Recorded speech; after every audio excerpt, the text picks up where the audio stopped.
لاڈلی شہزادی۔ گزرے وقتوں کی بات ہے کہ کسی دور ملک پر ایک بادشاہ حکومت کرتا تھا۔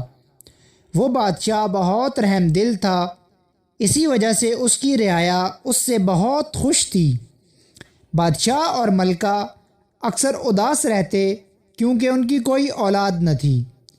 آخر کافی دعاؤں کے بعد اللہ تعالیٰ نے ملکہ کو ایک انتہائی خوبصورت بیٹی عطا کی۔ بادشاہ نے شہزادی کی پیدائش پر پورے ملک میں بہت بڑے جشن کا اہتمام کیا اور ملک کے تمام لوگوں کو مدعو کیا۔ اس ملک میں کچھ پریاں بھی رہتی تھیں۔ بادشاہ نے ان 7 پریوں کو بھی مدعو کیا۔ دعوت والے دن 7 کی بجائے 8 پریاں موجود تھیں۔ دراصل ایک بہت ہی بوڑھی پری جس کو بہت دنوں سے کسی نے نہیں دیکھا تھا اور سب سمجھ رہے تھے کہ وہ مر چکی ہے، اسی وجہ سے بادشاہ نے اسے بلایا بھی نہیں تھا۔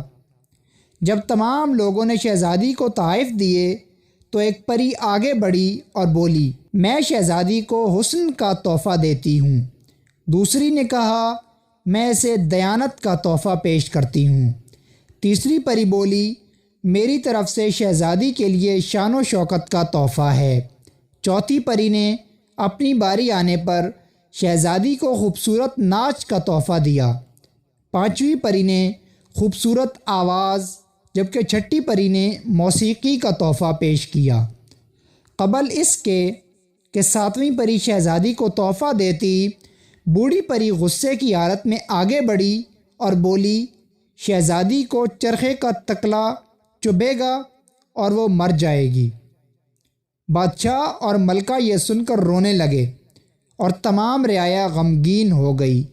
اتنی دیر میں 7ویں پری آگے آئی اور بولی، میری طرف سے یہ تحفہ ہے کہ شہزادی مرے گی نہیں بلکہ 100 سال کے لیے گہری نیند سو جائے گی اور 100 سال بعد ایک خوبصورت شہزادہ آ کر اس کو نیند سے بیدار کرے گا۔ بادشاہ نے اپنے ملک سے تمام چرخے ختم کروا دیے تاکہ شہزادی کو بچایا جا سکے۔ سال پر سال بیت گئے، یہاں تک کہ شہزادی 16 سال کی ہو گئی۔ اس دن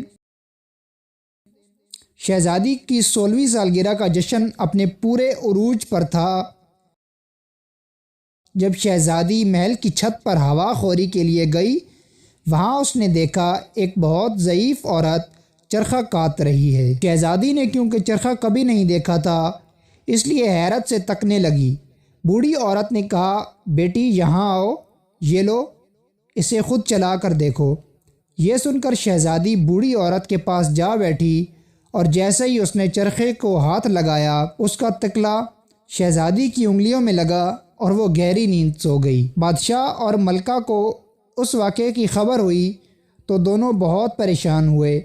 ملکہ کہنے لگی، اب ہم اپنی بیٹی کے بغیر کیا کریں گے؟ بادشاہ نے شہزادی کو اس کی خوابگاہ میں آرام دہ بستر پر لٹا دیا۔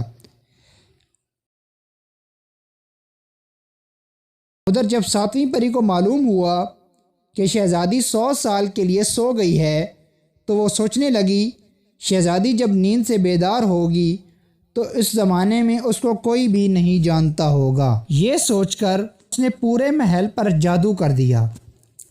اس جادو کی وجہ سے محل میں موجود تمام جاندار سو گئے، حتیٰ کہ شہزادی کا پالتو کتا جو اس کی خوابگاہ کے دروازے پر بیٹھا تھا وہ بھی اسی جگہ سو گیا۔ پری نے جادو کے ذریعے محل کے گرد اونچی اونچی دیواریں بنا دیں اور ان دیواروں کے ساتھ لمبے لمبے درخت اور بیلیں اگا دیں تاکہ کوئی محل میں داخل نہ ہو سکے۔ ایک روز ہمسایہ ملک کا شہزادہ شکار کھیلتا ہوا اس طرف آ نکلا۔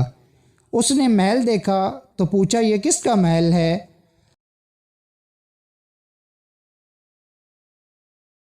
لوگوں نے بتایا کہ یہ جادو کا محل ہے، اس کے اندر ایک شہزادی 100 سال سے سو رہی ہے۔ جو شخص بھی اس کے اندر جانے کی کوشش کرتا ہے وہ زندہ واپس نہیں آتا۔